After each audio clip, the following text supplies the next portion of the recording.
from the chapter motion in class 9th. Okay, so start करते हैं. पहले जो हमारा फर्स्ट क्वेश्चन है वो एक इंटेक्स्ट क्वेश्चन है. क्वेश्चन कुछ इस तरह से है. A bus starting from rest moves with a uniform acceleration of 0.1 meter per second square for 2 minutes. Find the speed acquired and the distance traveled. हमें दो पार्ट्स दिए हुए क्वेश्चन के, हमें निकालना है स्पीड अक्वायर्ड और डिस्टेंस ट्रैवल. तो न्यूमेरिकल सॉल्व करने का जो मेथड है, सबसे पहले गिवन क्वांटिटीज़ लिख लेते हैं. तो क्योंकि क्वेश्चन में बताया है बस इज स्टार्टिंग फ्रॉम रेस्ट, तो हम इनिशियल वेलोसिटी 0 लेंगे because it is starting from rest. Initial velocity u is 0. फिर गिवन है कि एक्सेलरेशन जो है वो 0.1 मीटर पर सेकेंड स्क्वायर है, तो हमने एक्सेलरेशन की वैल्यू लिख ली है. एंड टाइम अंडर कंसिडरेशन वो आपको 2 मिनट्स दिया हुआ है टाइम. तो आप हमेशा SI यूनिट में चेंज कर लोगे पहले. तो मिनट्स को सेकेंड में चेंज करने के लिए 60 से मल्टीप्लाई करते हैं, तो आपके पास आता है 120 सेकेंड्स. ये आपका टाइम है. अब जो फर्स्ट है पार्ट ए, उसमें हमको निकालना है the speed acquired, means 2 minute के बाद आफ्टर 2 मिनट्स उसकी स्पीड क्या है. तो जो फर्स्ट इक्वेशन ऑफ मोशन है, ठीक है, from first equation of motion, और फर्स्ट इक्वेशन ऑफ मोशन हमने जो डिराइव की है equations of motion, you can go and check the video in the I button, the link is given there. So derivation of equations of motion. So first equation of motion जो होती है v is equal to u plus at, ठीक है, जहाँ v है final velocity, u initial velocity है, और a acceleration और t time taken for the change in velocity. तो हम सारी वैल्यूज रख देते हैं. v तो हमें फाइंड आउट करना है, पता नहीं है अभी तक. u हमारा 0 है, ठीक है. एंड देन एक्सेलरेशन की वैल्यू आपको दे रखी है 0.1, है ना. तो a means 0.1 and t at, so t is 120. तो 120 multiplied by 0.1, easily you can say it comes out to be 12 metre पर सेकेंड. तो हमें पता चलता है कि जो वेलोसिटी है आफ्टर 2 मिनट्स वो है 12 मीटर पर सेकेंड. तो हमने फर्स्ट पार्ट सॉल्व कर लिया बहुत इजीली.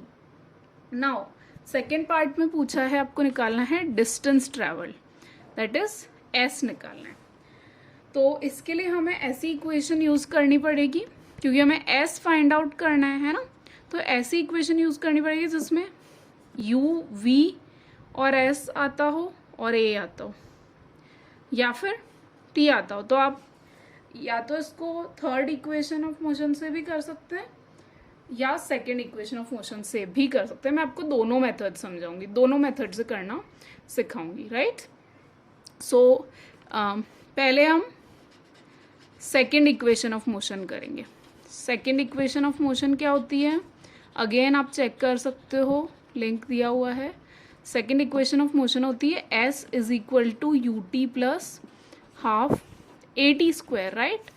तो यहाँ सारी वैल्यूज हम रख देंगे, ठीक है. s मतलब distance covered in the time, वो तो आपको निकालना है, ठीक है. u जो है आपको 0 दिया हुआ है ऑलरेडी, तो u 0 है. टाइम पहले ही मेंशन कर चुके हैं 120 सेकेंड्स, तो ut 0 into 120 plus half acceleration is 0.1 and t square that is 120 square. ये आपको करना है, ठीक है. सो फर्दर सॉल्व करते हैं. फर्स्ट टर्म 0 इंटू 120 तो हो गया 0 प्लस हाफ इंटू 0.1 इंटू 120 का स्क्वायर मतलब 120 इंटू 120. एक 120 को हम कैंसिल करके 2 से कैंसिल करके 60 लिख देते हैं, ठीक है. और ये 0.1 इंटू 60 6 रहता है, क्योंकि 0.1 1/10 होता है एक्चुअली. तो वो 6 से मल्टीप्लाई होगा जब 1/10, तो 60 से मल्टीप्लाई होगा तो it will only come out to be 6. तो 0.1 इंटू 60 6 इंटू 120. तो 6 इंटू 120 जो आपका आता है 12 into 6 is 72 into 10. So 720 meters आपका डिस्टेंस आता है. अब यही डिस्टेंस हम थर्ड इक्वेशन ऑफ मोशन का यूज करके भी फाइंड आउट करेंगे. तो फर्दर अभी इसी को सॉल्व करेंगे लेकिन थर्ड इक्वेशन से. So using third equation of motion, third equation of motion क्या होती है? It is v square minus u square is equal to 2as. ठीक है, v हमने प्रीवियस जो पार्ट ए है उसमें निकाला है, वो ही हम यूज करेंगे. ठीक है, तो v की वैल्यू सारी वैल्यूज पुट कर देते हैं. v है 12, तो 12 स्क्वायर माइनस u 0 है. इनिशियल वेलोसिटी हम ऑलरेडी बता चुके हैं, मेंशन कर चुके हैं. So 0 square is equal to 2 into a, acceleration is 0.1 into s आपको फाइंड आउट करना है. ठीक है, 12 का स्क्वायर 144 माइनस 0, 145 माइनस 0 और 2 इंटू 0.1 0.2 s. ठीक है, तो s निकालने के लिए आपको क्या करना पड़ेगा? 144 अपॉन 0.2. ठीक है, तो आप इसको 2 से कैंसिल करोगे. पहले तो आप ये कर सकते हो, डेसिमल हटाने के लिए ऊपर 10 से मल्टीप्लाई और नीचे भी 10 से मल्टीप्लाई कर सकते हो. नाउ कैंसिल करेंगे. 2 7 टाइम्स 14, 2 टाइम्स 4. ठीक है, और 0, जो 0 है ना वो 0 आ जाएगा. So it comes out to be 720. तो आप देख सकते हो दोनों ही आंसर हमारे सेम आए हैं, हम चाहे कोई भी इक्वेशन यूज करें. Okay, so this was the solution of our first question. Okay, next question लेते हैं. Question है, a train is traveling at a speed of 90 km per hour. Brakes are applied so as to produce a uniform acceleration of minus 0.5 meter per second square. So you have to find how far will the train go before it is brought to rest. ठीक है, again सबसे पहले given quantities लिख लेते हैं जो कि हमारा प्रोसीजर है. सो गिवन है इनिशियल वेलोसिटी आपको 90 किलोमीटर पर आवर, राइट, ये गिवन है. फिर एक्सेलरेशन जो दिया हुआ है, अच्छा उससे पहले आपको जो u है उसको SI यूनिट में भी चेंज करना पड़ेगा, है ना, क्योंकि किसी भी क्वांटिटी को आपको SI यूनिट्स में चेंज करना होता है. That is the best way while solving a numerical, so that all the quantities will be in similar unit system and that will be easier and convenient. Otherwise a lot of confusion will be created. तो हमेशा कोशिश करें कि सारी quantities को SI unit पे convert करके उसके बाद ही सॉल्व करें. तो कन्वर्ट करना है 90 किलोमीटर पर आवर को मीटर पर सेकेंड में. दैट मीन्स 90 किलोमीटर को मीटर में चेंज करने के लिए 1000 से मल्टीप्लाई करते हैं, अपॉन 1 आवर को सेकेंड्स में चेंज करना है तो 3600 सेकेंड्स. ठीक है, फर्दर थोड़ा कैंसिल करेंगे, 2 0 ऑलरेडी कैंसिल हो गए हैं, 2 0 बचे हैं, लेकिन ये 9 से कैंसिल होता है 10 टाइम्स और ये होता है 4 टाइम्स. तो हमारे पास आता है 100/4, दैट इज 25 मीटर पर सेकेंड. तो इस तरह से हमने इनिशियल वेलोसिटी को मीटर पर सेकेंड में चेंज कर लिया है. ठीक है, अब एक्सेलरेशन हमें दिया हुआ है -0.5. माइनस क्यों लिया मैंने? क्योंकि क्वेश्चन में क्लियरली बताया हुआ है कि जो एक्सेलरेशन है, एक्चुअली क्वेश्चन में गिवन है -0.5 मीटर पर सेकेंड स्क्वायर, और अगर गिवन नहीं भी होता साइन तो भी अंडरस्टूड है कि क्योंकि eventually the train is stopping और ब्रेक्स आर बीइंग अप्लाइड, मतलब कि जो एक्सेलरेशन है वो स्पीड या वेलोसिटी को कम कर रहा है, that means it is a retardation. तो वो हमेशा नेगेटिव ही लिया जाता है. नेगेटिव एक्सेलरेशन या रिटार्डेशन के आगे हम हमेशा नेगेटिव साइन लगाते हैं। ये बात बहुत ध्यान रखने की वाइल डूइंग द न्यूमेरिकल, ठीक है।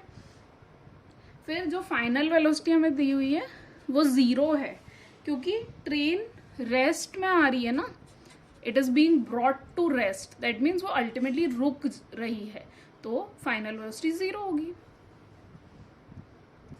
और निकालना क्या है हमें, वो कितना डिस्टेंस कवर करेगी रुकने से पहले, सो एस निकालना है। तो अब यहाँ हमारे पास u है, v है, a और s है, तो हम कौन सी इक्वेशन यूज़ कर सकते हैं, ऐसी इक्वेशन जिसमें ये सभी क्वांटिटीज आती हैं, that is third equation of motion, जो कि v square minus u square is equal to 2as होती है, ठीक है। इसमें सारी वैल्यूज पुट कर लेंगे। v आपका 0 है, सो 0 स्क्वायर माइनस u आपका अभी हमने निकाला है मीटर पर सेकेंड में 25 मीटर पर सेकेंड, सो 25 का स्क्वायर करना पड़ेगा, is equal to 2 into minus 0.5, a की वैल्यू माइनस 0.5 है, और एस हमें फाइंड आउट करना है, सो एज इट इज आ जाएगा। 0 माइनस 25 का होल स्क्वायर होता है 625, तो माइनस 625, क्योंकि माइनस साइन है ना, 0 minus 625 is minus 625 is equal to, यहाँ भी एक माइनस साइन है, माइनस 0.5 इंटू 2 1 होता है, ठीक है। तो 1s लिख सकते हैं, सिर्फ s भी लिख सकते हैं, एक ही बात है। तो आपके पास क्या आता है, माइनस और माइनस दोनों साइड कैंसिल हो जाएंगे, so what do we get, distance s is 625 meters, यानी वो ट्रेन ब्रेक लगाने के बाद भी रुकने से पहले 625 मीटर का डिस्टेंस कवर कर लेती है। Okay, this is it for this question. चलिए आगे बढ़ते हैं। अब हमारा थर्ड क्वेश्चन ले रहे हैं, third in text question. A trolley while going down an inclined plane has an acceleration of 2 centimetre पर second square, what will be its velocity 3 seconds after the start, ठीक है। तो सबसे पहले तो क्योंकि trolley is going down the inclined plane, मतलब along the gravity जा रही है ट्रॉली, ठीक है, नीचे की तरफ, तो एक्सेलरेशन हमेशा पॉजिटिव होता है। जब भी कोई ऑब्जेक्ट वर्टिकली डाउनवर्ड जा रहा होता है या अलोंग द ग्रेविटी जा रहा होता है, तो उसका एक्सेलरेशन हमेशा पॉजिटिव लिया जाता है। ओके, तो सबसे पहले हम यहाँ गिवन क्वांटिटीज लिख लेते हैं। तो इस क्वेश्चन में आपको गिवन है इनिशियल वेलोसिटी 0 है, क्योंकि वो रेस्ट से ही मूव करना स्टार्ट हुआ होगा, तो इनिशियल वेलोसिटी हमने 0 ले लिया है। फिर गिवन है एक्सेलरेशन 2 सेंटीमीटर पर सेकेंड है, ओके, 2 सेंटीमीटर पर सेकेंड स्क्वायर दिया हुआ है। आप इसको मीटर पर सेकेंड स्क्वायर में भी चेंज कर लेंगे अगर, तो ठीक रहेगा। नहीं भी कहेंगे इस पर्टिकुलर क्वेश्चन में, आप नहीं अवॉइड भी कर सकते हैं, क्योंकि जो वेलोसिटी है वो सेंटीमीटर पर सेकेंड में ही आ जाएगी, ठीक है। और अगर आप करना चाहें तो कर सकते हैं, तो लेट अस डू इट, क्योंकि हम हमेशा फॉलो कर रहे हैं कि एक बार SI यूनिट में चेंज कर लें, सो टू अवॉइड एनी कन्फ्यूजन। तो सेंटीमीटर को मीटर में चेंज करने के लिए डिवाइडेड बाय 100 होता है, तो 2/100 मीटर पर सेकेंड स्क्वायर ये एक्सेलरेशन है। देन आपको टाइम दिया हुआ है t 3 सेकेंड्स, आपको फाइंड आउट करना है उसकी final velocity after this 3 second time. तो हमें ऐसी इक्वेशन यूज करनी है जिसमें u, v, a और t हो, वो है first equation of motion, that is v is equal to u plus AT, ये हमारी फर्स्ट इक्वेशन ऑफ मोशन होती है, ठीक है। तो इस इक्वेशन में सारी वैल्यूज पुट कर देते हैं। v तो अननोन है, v तो एज इट इज रहेगा v ही, u आपका 0 है, इनटू a कितना है आपका 2/100, मैंने इसको फ्रैक्शन में ही छोड़ दिया है, आप चाहो तो उसको डेसिमल में चेंज कर सकते हो, दैट्स ओके, ठीक है। Multiplied by t that is 3 seconds, so यहाँ प्लस साइन आएगा बिकॉज u प्लस 80 होता है, ठीक है। So u plus 80 that is 0 plus 6/100, so it remains 6/100 metre पर सेकेंड, ठीक है, तो ये आंसर हो गया आपका। आप इसको ऐसे भी लिख सकते हैं, v is equal to 0.06 meter पर सेकेंड। और अगर आप 6/100 मीटर को 6 सेंटीमीटर लिखना चाहो तो वो भी सही है। तो अगर सेंटीमीटर पर सेकेंड में आएगा 6 सेंटीमीटर पर second. Both the answers are absolutely correct. आप अगर मीटर पर सेकेंड में स्टेट करोगे आंसर को तो भी कोई प्रॉब्लम नहीं है, सेंटीमीटर पर सेकेंड में स्टेट करोगे तो भी कोई प्रॉब्लम नहीं है। Both are equally and absolutely correct. Okay, तो ये इस क्वेश्चन का सोल्यूशन है। ओके, अगला क्वेश्चन लेते हैं। Question says that a stone is thrown in a vertically upward direction with a velocity of 5 meter per second. If the acceleration of the stone during its motion is 10 meter per second square in the downward direction, what will be the height attained by the stone and how much time will it take to reach there? ठीक है, तो इसको solve करते हैं। सबसे पहले एक चीज आपको यहाँ ध्यान देनी है कि जो क्वेश्चन का सेकेंड लाइन है, if the acceleration of the stone during its motion is 10 metre पर second square in the downward direction, मतलब मोशन तो हो रहा है वर्टिकली अपवर्ड डायरेक्शन में और एक्सेलरेशन की डायरेक्शन डाउनवर्ड है। ठीक है, तो इसका मतलब एक्सेलरेशन की direction opposite to direction of motion है, तो उसको नेगेटिव लेंगे। और वैसे भी मैंने पिछले क्वेश्चन में आपको बताया है कि अगर ऑब्जेक्ट का मोशन वर्टिकली डाउनवर्ड होता है तो एक्सेलरेशन पॉजिटिव मानते हैं, और ऑन द अदर हैंड अगर ऑब्जेक्ट का मोशन वर्टिकली अपवर्ड्स होता है तो एक्सेलरेशन को नेगेटिव लेते हैं।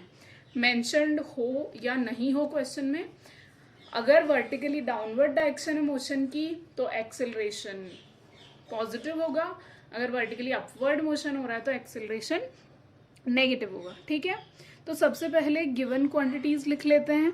इसमें आपको इनिशियल वेलोसिटी, अब तो आपको सिंबल्स पता चल गए हैं, so I am just writing the symbols. Okay, so u is initial velocity which is 5 metre पर सेकेंड। तो स्टोन को 5 मीटर पर सेकेंड की वेलोसिटी से ऊपर की तरफ फेंका गया, इनिशियली 5 मीटर पर सेकेंड वेलोसिटी दी है उसको। एक्सेलरेशन ऑब्वियसली मैंने बता दिया है -10 मीटर पर सेकेंड स्क्वायर। माइनस क्यों लगाया मैंने बता दिया, क्योंकि ऑब्जेक्ट का मोशन वर्टिकली अपवर्ड्स है। ठीक है, बस ये ही दो क्वांटिटीज है। हाँ, एक क्वांटिटी हम इंटरप्रेट कर लेंगे क्वेश्चन से, क्योंकि क्वेश्चन में कहा है what will be the height attain by stone, मतलब मैक्सिमम हाइट वो कितनी पहुंचेगा। तो एक चीज हमेशा आपको ध्यान रखनी है कि जो अपनी वर्टिकल मोशन के हाईएस्ट पॉइंट पे जब ऑब्जेक्ट होता है तो हाईएस्ट पॉइंट पे उसकी वेलोसिटी हमेशा 0 होती है। तो इवन दो यहाँ मेंशन नहीं है, पर हमें पता है कि फाइनल वेलोसिटी हमें वो निकालनी है जब वो मैक्सिमम हाइट पे, तो हाईएस्ट पॉइंट की वेलोसिटी हमेशा 0 होती है, तो हम ऑटोमेटिकली फाइनल वेलोसिटी v 0 के बराबर ले लेंगे। तो अब हमको क्या निकालना है कि उसने कितनी हाइट अटेन की है, मतलब डिस्टेंस ट्रेवल्ड हमें निकालना है इस सिचुएशन में। ठीक है, और साथ ही हमको इस हाइट को अटेन करने में लगने वाला टाइम भी निकालना है। तो स्टार्ट करते हैं। सबसे पहले हम s निकालने के लिए, मतलब डिस्टेंस ट्रेवल मैक्सिमम हाइट निकालने के लिए हम थर्ड इक्वेशन का यूज कर सकते हैं, थर्ड इक्वेशन ऑफ मोशन, क्योंकि मैक्सिमम हाइट पे v को हम 0 ले रहे हैं। तो थर्ड इक्वेशन ऑफ मोशन अब तो हम सारे क्वेश्चंस में यूज कर चुके हैं, सो it must be at the fingertip। v square minus u square is equal to 2as, ये होती है थर्ड इक्वेशन ऑफ मोशन। ठीक है, तो हम सारी वैल्यूज पुट करके s निकाल लेंगे। इसमें v कितना है आपका, v इज 0 माइनस u है आपका 5, तो 5 का square u square is equal to 2, a है -10 और s हमें फाइंड आउट करना है। 0 माइनस 5 का स्क्वायर 25 होता है, तो -25 हो गया। 0 माइनस 25 -25, और ये है -20, 2 इंटू 10 इज 20, तो -20s। माइनस से माइनस ऑलरेडी कैंसिल आउट हो जाएगा, तो आपके पास आता है s इज इक्वल टू 25/20 और 25/20 मीन्स 5 से आप कर सकते हो, 5 times 25 and 4 times is 20, that is 5/4 और 5/4 मीटर या 1.25 मीटर उसने हाईएस्ट पॉइंट का उसका डिस्टेंस है, यानी वो मैक्सिमम हाइट 1.25 मीटर तक पहुंचेगा, अटेन करेगा। ठीक है, तो ये तो हमने एस निकाल लिया। अभी हमको टी भी निकालना है। ठीक है, टी क्या है कि वो कितने टाइम में मैक्सिमम हाइट अटेन करेगा। ओके, तो इसके लिए हम s is equal to u t plus half a t square second equation भी यूज करते हैं और v is equal to u plus a t third equation भी यूज कर सकते हैं। ठीक है, तो sorry v is equal to u plus a t first equation भी यूज कर सकते हैं। तो हम फर्स्ट इक्वेशन यूज करते हैं t निकालने के लिए। फर्स्ट इक्वेशन ऑफ मोशन हम लिखेंगे v is equal to u plus a t, इसमें सारी वैल्यूज रख देंगे। v कितना है, 0 है। u आपके पास इनिशियल वेलोसिटी कितनी है, 5 है। और प्लस a कितना है आपके पास, a है आपका -10 इंटू टाइम जो आपको फाइंड आउट करना है। ठीक है, तो इसको सॉल्व कर लेंगे। 5 और plus minus -10t is equal to 0। तो इसको हम ऐसे भी लिख सकते हैं, 5 इज इक्वल टू -10 दूसरी साइड अगर हम ट्रांसफर करते हैं तो +10t हो जाएगा और इससे हमें क्या मिलता है, t is equal to 1/2 seconds और 0.5 सेकेंड। दैट मीन वो 0.5 सेकेंड में मैक्सिमम हाइट अटेन करेगा। अब इसी क्वेश्चन को आप सेकेंड इक्वेशन ऑफ मोशन मतलब s is equal to u t plus half a t square से सॉल्व करके भी टाइम निकाल सकते हैं। सो ट्राई करें और मुझे कमेंट में बताएं कि did you get the same answer for T और नॉट। ओके, तो इस क्वेश्चन का ये सोल्यूशन है।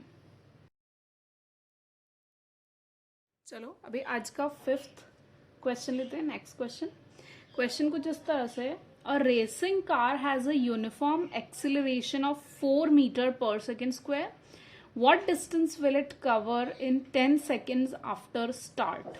ठीक है, तो आपको एक्सिलरेशन दिया हुआ है और टाइम दिया हुआ है 10 सेकेंड्स आफ्टर स्टार्ट, यानी आपको स्टार्ट करना है वो 0 से ही करना है, इनिशियल वेलोसिटी 0 ही लेनी है। तो अगेन पहले सारी गिवन क्वांटिटीज लिख लेते हैं। u आपका 0 है क्योंकि फ्रॉम द स्टार्ट हमने माना है, तो इनिशियल वेलोसिटी 0 लेके चलना है। फिर एक्सिलरेशन गिवन है a 4 मीटर पर सेकेंड स्क्वायर का और टाइम जो इंटरवल दिया हुआ है वो 10 सेकेंड्स है। आपको निकालना है कि how much distance will it cover, what distance will it cover in this time interval. तो s हमें फाइंड आउट करना है। तो आप देख सकते हो u, a, t और s ये सब second equation of motion, s is equal to u t plus half a t square में आता है। So we can use this equation. ठीक है, क्योंकि हमें फाइनल वेलोसिटी नहीं दे रखी है यहाँ, इसलिए हम यहाँ third equation of motion use नहीं ही कर सकते हैं। कई जगह हम दोनों इक्वेशन से सॉल्व करते हैं पर यहाँ पॉसिबल नहीं है क्योंकि यहाँ फाइनल वेलोसिटी v नहीं दे रखी है और थर्ड इक्वेशन ऑफ मोशन में हमें v की भी जरूरत पड़ती है, a और s के साथ साथ और u के साथ साथ। ठीक है, इसलिए हम second equation of motion use करेंगे। सारी वैल्यूज पुट कर देते हैं। s हमें निकालना है, u 0 है, 0 इंटू 10 प्लस हाफ, एक्सिलरेशन आपको 4 मीटर पर सेकेंड स्क्वायर दिया हुआ है, इंटू टाइम है 10, तो उसका स्क्वायर लेना है क्योंकि हाफ ए टी स्क्वायर होता है। ओके, तो यहाँ फर्स्ट टर्म तो 0 ही हो जाएगी, 0 इंटू 10 0, यहाँ 2 कैंसिल कर देगा 4 को और 10 का स्क्वायर 100 होता है, तो आपके पास आता है 2 into 100, that means s is equal to 200 metres. So हमारे पास ये इस क्वेश्चन का सॉल्यूशन है। एक बात बहुत इंपॉर्टेंट है कि आपको जहाँ भी क्वांटिटीज़ हैं, कोई भी क्वांटिटी आप लिख रहे हो तो उसके एसआई यूनिट मेंशन करना बहुत बहुत इम्पोर्टेंट है. ओके ओके, अगला क्वेश्चन लेते हैं. ये क्वेश्चन कुछ इस तरह से है. What can you say about the motion of an object if its speed time graph is a straight line parallel to the time axis? ठीक है, तो सबसे पहले हम ग्राफ बनाएंगे जो इस सिचुएशन को रिप्रेजेंट करता है. अब देखिए स्पीड टाइम ग्राफ जो कि स्ट्रेट लाइन है parallel to the time axis. Let us make it. Okay, so ये स्पीड वाली एक्सिस है, वाई एक्सिस v मीटर पर सेकेंड में, और टाइम एक्सिस है X axis, time in seconds. ठीक है, तो question says that what type of motion is represented if speed time graph is a straight line parallel to the time axis. Okay, तो मैं इसको draw करूंगी parallel to time axis, right. ठीक है, तो टाइम एक्सिस के parallel हमारा curve है, कुछ इस तरह का ग्राफ बनेगा. अब हमको इस ग्राफ को एनालाइज करके टाइप ऑफ मोशन बताना है. तो अब देख रहे हो the graph is parallel to time axis. इसका क्या मतलब है? जब ग्राफ प्लॉट करते हैं हम देखते हैं कि अलग अलग टाइम पे इसकी स्पीड की वैल्यूज़ क्या थी. तो हम देखते हैं टाइम, मान लो ये स्पीड कुछ u है, इनिशियल स्पीड, तो टाइम 0 पे इसकी स्पीड u थी. अभी कोई टाइम t1 है, उस पर भी स्पीड u ही थी, सेम ही थी ना, तभी हमने यही पॉइंट किया और स्ट्रेट लाइन मिली. किसी और टाइम t2 पे भी इसकी यही स्पीड थी. इसका क्या मतलब है? किसी और टाइम t3 पे भी स्पीड सेम ही थी. तो स्टार्टिंग से इसकी स्पीड चेंज ही नहीं हो रही है, तभी तो इस तरह का स्पीड टाइम ग्राफ मिलेगा जो पैरेलल टू टाइम एक्सिस हो. तो इससे क्या समझ आता है कि हर पॉइंट ऑफ टाइम पे या कितने भी टाइम इंटरवल के बाद उसकी स्पीड सेम ही रह रही है, उसकी स्पीड में चेंज नहीं आ रहा है. ठीक है, so that means the speed of object is constant with time, right. Constant और नॉट चेंजिंग एक ही बात है. Constant with time. और ऐसे मोशन को क्या कहते हैं हम? ऐसा मोशन होता है यूनिफॉर्म मोशन. तो अगर इस तरह का क्वेश्चन पूछा जाता है तो आपको इसी तरह से आंसर करना है. As the speed time graph is a straight line parallel to time axis, it shows that the speed of object remains constant with time, or speed of object does not change with time. It represents uniform motion. So the motion is uniform motion. Okay, this is the solution to this question. Thank you. Like, share and subscribe to the physics site for more interesting and informative videos. You can also contact for NEET JEE and competition study material for physics. Follow on Instagram at the physics site.